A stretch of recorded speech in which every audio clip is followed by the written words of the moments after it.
지난 2일 지하철 1호선 금천구청역에서 외주 노동자가 열차에 치여 사망하는 안타까운 사고가 있었습니다. 2013년 성수역 사고, 2015년 강남역 사고, 2016년 구의역 사고, KTX 김천역 사고, 2017년 노량진역 온수역 사고 등 죽음의 외주화가 멈추지 않고 있습니다. 사고 희생자의 대부분은 비정규직이거나 외주업체 노동자들입니다. 원청인 코레일이 작업과 운행에 대한 정보를 외주 노동자들과 사전에 공유했다면 막을 수 있었던 사고로 인재에 가까워 보입니다. 2018년 태안화력 비정규직 고 김용균 씨의 사망 사건 이후에 구성된 일명 김용균 특조위의 최근 보고서에 따르면 하천 노동자는 사고 위험 노출 정도가 원청 노동자에 비해 9배나 높지만 이에 비해 급여는 53% 수준입니다. 대기업이 위험한 작업을 헐값에 사내 하청에 넘기고 하청업체는 안전관리보다는 작업 일정에 치중하다 사고를 내는 악순환이 이어지고 있습니다.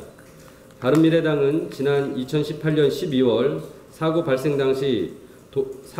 시 도급을 준 사업주의 산업재해 예방조치 의무를 확대하고 처벌을 강화하는 산업안전보건법 일부 개정안을 통과시킨 바 있습니다.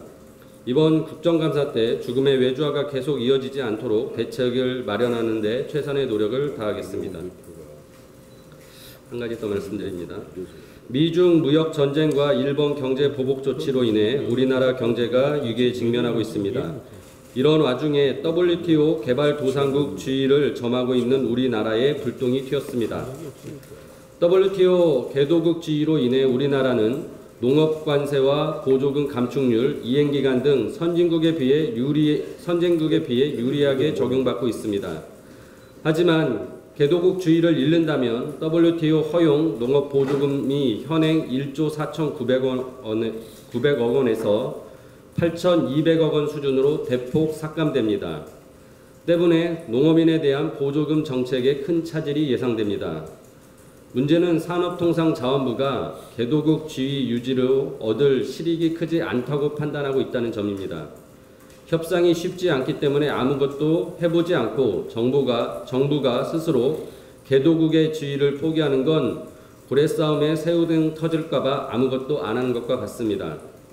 정부는 원칙적으로 선진국의 의무를 준수하되 쌀, 고추 등 소수 핵심 품목 보호를 위해 매우 제한적으로 개도국 우대를 이용하겠다는 제안을 하는 등 설득 논리를 개발하여 농업인의 피해가 최소화될 수 있도록 최선의 노력을 다해야 할 것입니다. 이상입니다.